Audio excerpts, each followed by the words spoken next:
bring the soul back to put the wrong things right.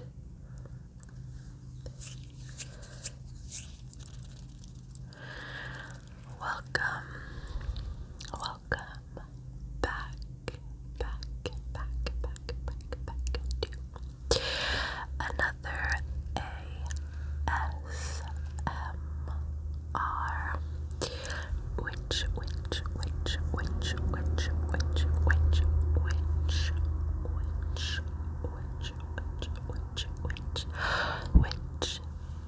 video. And today we are going to talk about an incredible film, if I do say so myself, one of my favorite movies. But look into the tragedy of this film, the curse of this film. So today we're gonna talk about The Crow. A little bit of background about this movie. The Crow is a comic book series, first and foremost, and it was written in the late 1980s by James O'Barr. And later it would be adapted into a film with multiple sequels to follow. So the comic book, while I have not read much of it myself, I'm just going to summarize it a little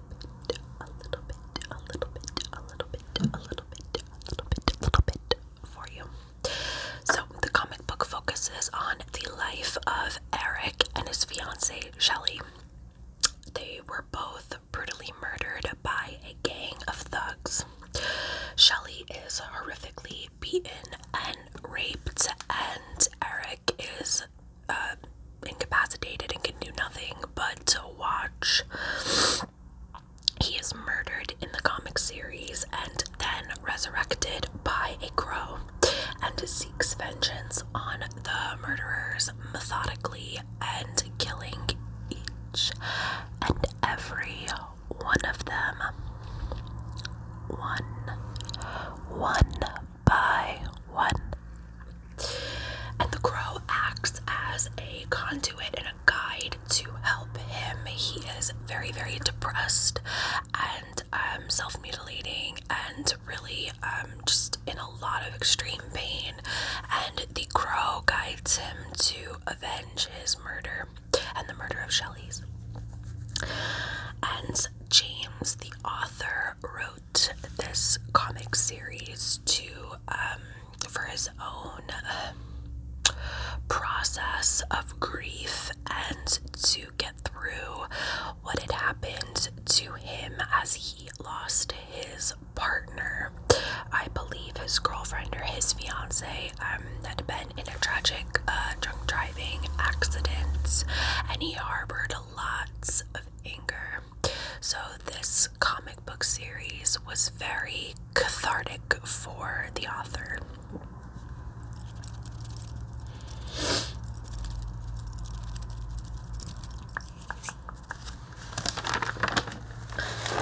As always, I have notes just to make sure that I have my shit straight.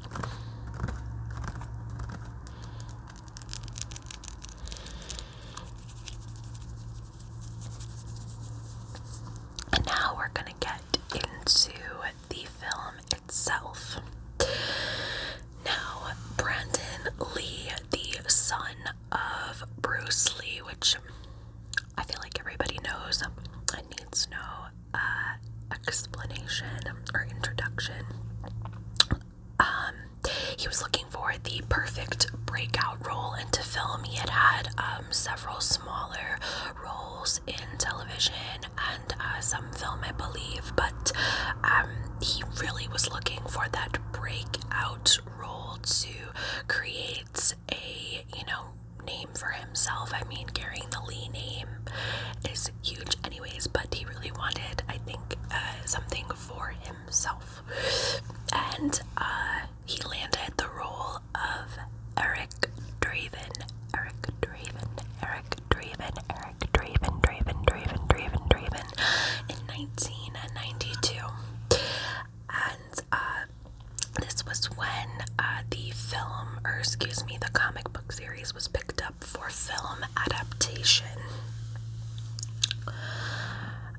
now we are going to get into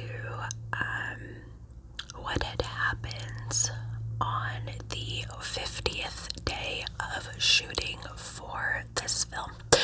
And I will also be discussing other things that had been happening during the time of filming this movie.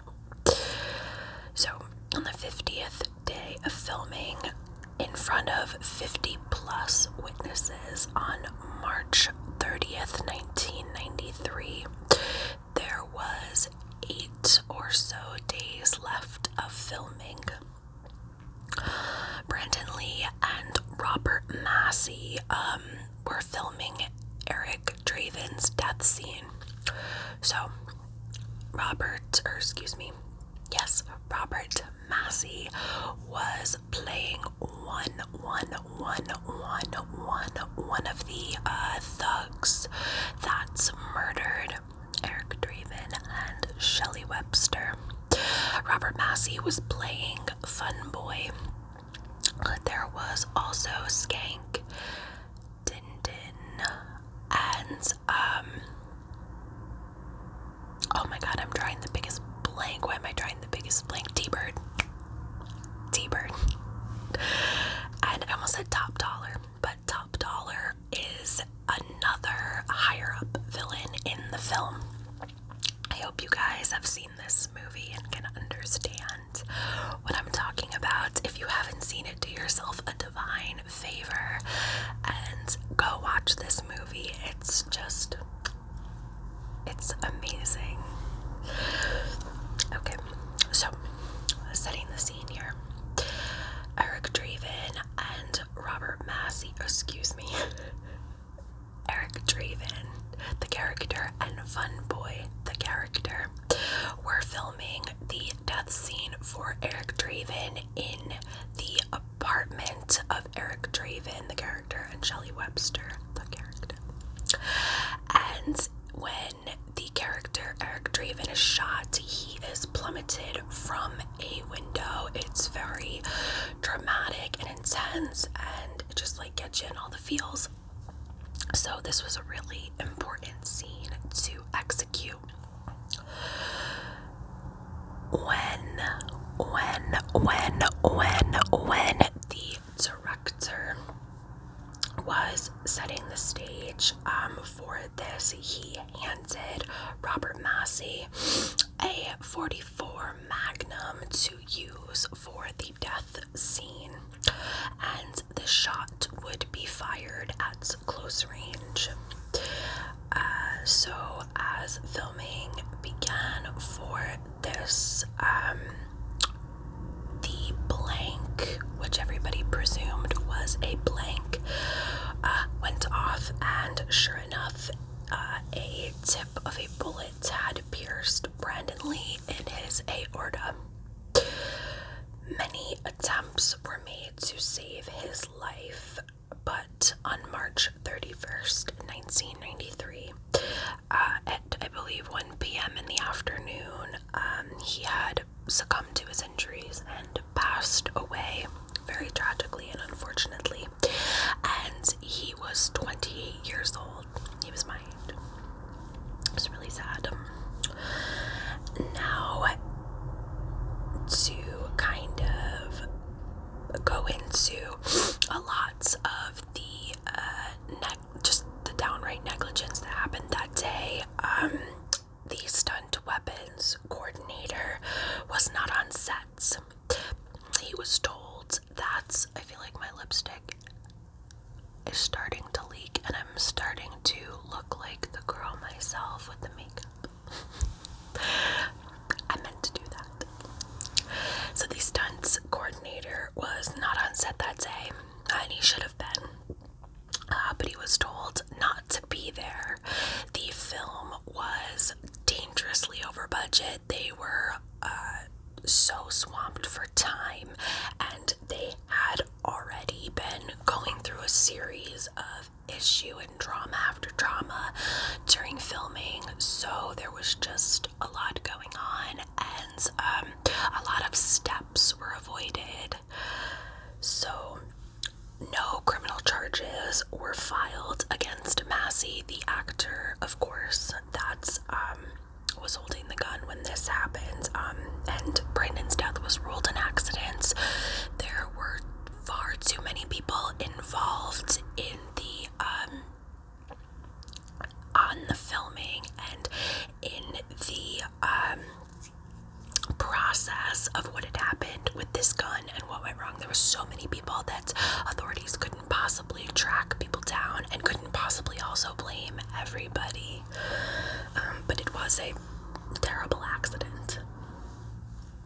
Michael Massee, the actor who played Funboy, who had delivered this accidental shots, he wasn't really ever the same. He struggled deeply with this, very traumatic, and he felt a lot of guilt. I actually saw Robert Massee myself at a horror convention, and I don't want to presume anything about anybody, but he just, I feel like he's been through a lot, or he had been through a lot, and I'm sure just the guilt and the trauma and the drama of what happened on the Crow sets just followed him. So he subsequently died maybe a few months after I had seen him at a horror convention, actually. He died in 2016. I believe he had some cancer and some illnesses.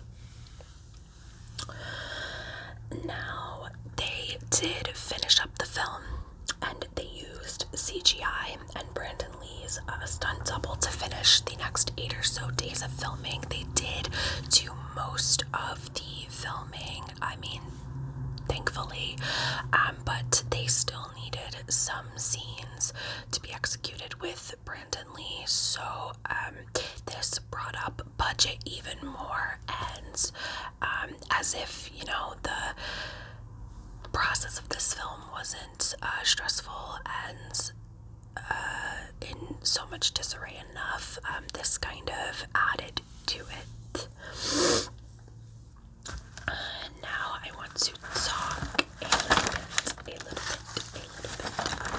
a little bit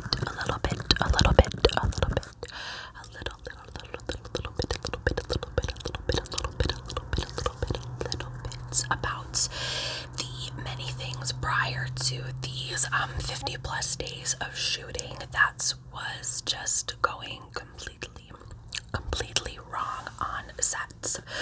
So a couple crew members were electrocuted. One had severe burns all over his body and was very near death. A crew member had stabbed himself with a screwdriver. Many crew members were injured, and this is the nature of the beast when filming a movie. I mean, many people do get into accidents, it does happen, but it just felt like this film in particular was incredibly cursed right from the beginning. A prop truck caught on fire. A stunt person fell from a roof and broke most of his ribs. And the weather was terrible. It was so problematic. It was hurricane weather, and it just made filming even more difficult. Now, John Polito is an actor who played the pawn shop character in The Crow, and he, you know, was quoted to the LA Times and to many other sources. He was quoted saying, you know, it was a bad omen from the beginning. Just something wasn't right with the entire filming. It was just one thing after the other went wrong, and he just felt that it was a really bad bout of bad luck. Then a film sculptor or a props person, but I believe he was some sort of sculptor for the film. He lost control of his vehicle and he drove into part of the sets, but several sources said that this was out of anger, and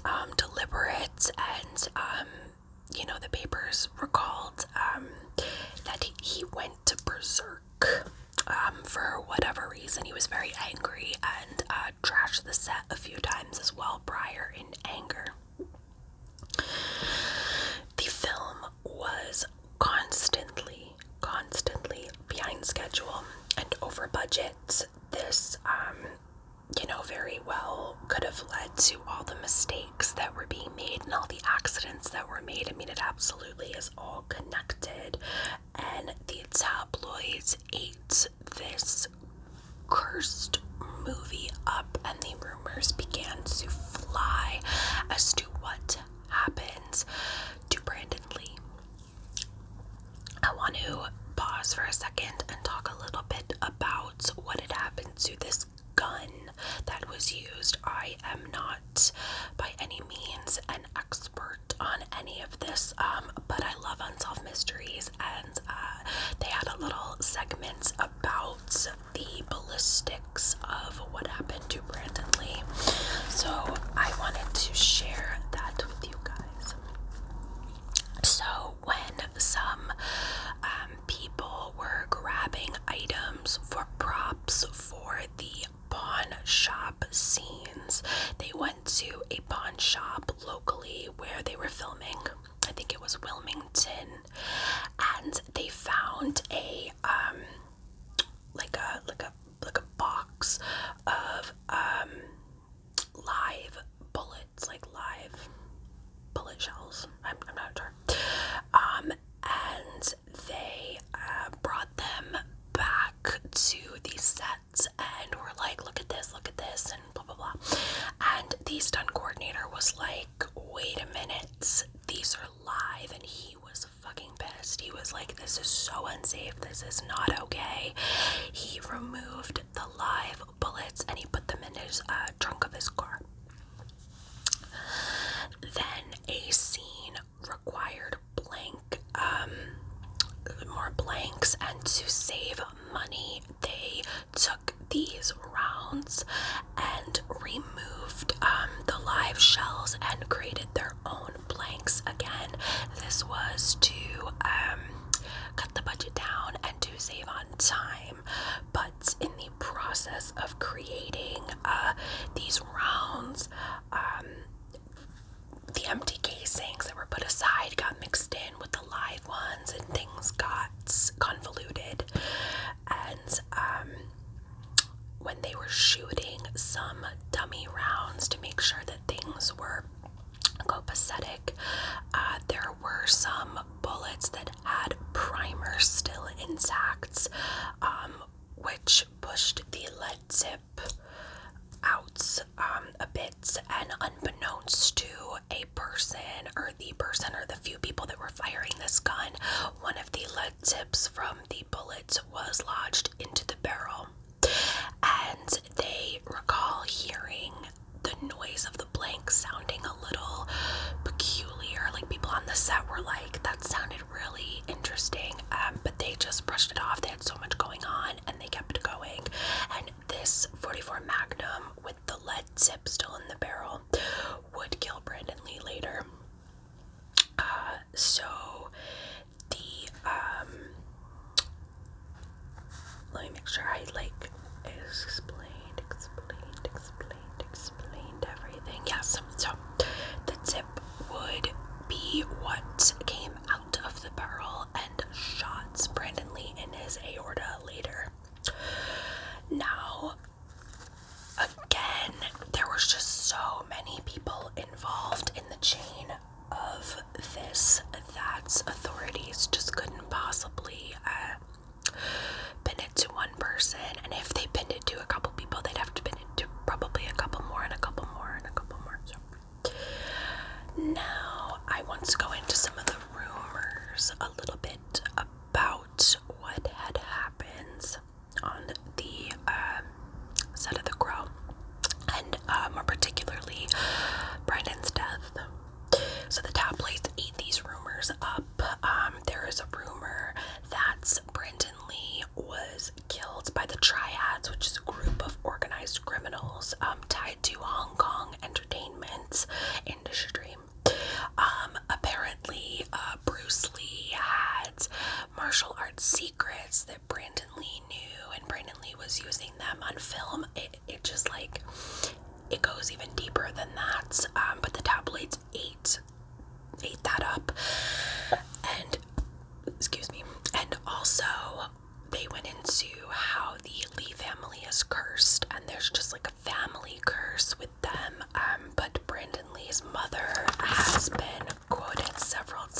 to say that I don't think that our family is cursed. I think that we're blessed to have known Brandon and Bruce.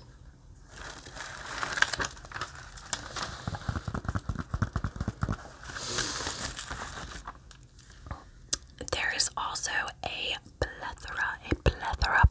plethora of cursed films in our film history, such as Poltergeist, The Exorcist, The Omen. There's many films that have come with this cursed legacy, which I would be happy to dive into more in a future video if you're interested. So, even with all of these horrific accidents and problems and the death of Brandon Lee, the film came out on May 11th, which is my birthday. I wouldn't see it till later, though, clearly. But I did also see somewhere that the movie came out on May 13th, but I was like, I'm just gonna say it was on my birthday. I love Brandon Lee. I love him. Okay, so it came out May 11th or May 13th, 1994. The film was written by David J. Shaw and John Shirley, directed by Alex Proyas. He is best known for Gods of Egypt, Dark City, Knowing, and I, Robot. And it was a very well-received movie, and it was at the top of the box office, and it had such a strong cult following, and still to this day has such a strong cult following. This was one of those movies that is just so near and dear to my heart because of I think it's just such a, I don't want to say like magical. I feel like that sounds too ethereal and out there, but this is such an emotional film. I think maybe also for what it went through and the life of Brandon himself, and just like it really just gets you. And I remember when somebody I had a crush on back in the day, I was so young, introduced this film to me, and it just felt so extra special to be shown this movie by someone that I too loved, if that makes any sense. And I hope that doesn't sound too hippy-dippy, but it was it was a very special moment in my life to be shown this movie. I think I was like 12 or 11 when I first saw this movie, and probably 12. And just this person that I was super crushing on, she's like, you have to see this movie, and I was just so smitten by the movie, and the movie is about just loving and to keep on loving after people have passed and left you, and just to this very day to just love fiercely. And as Brandon Lee says in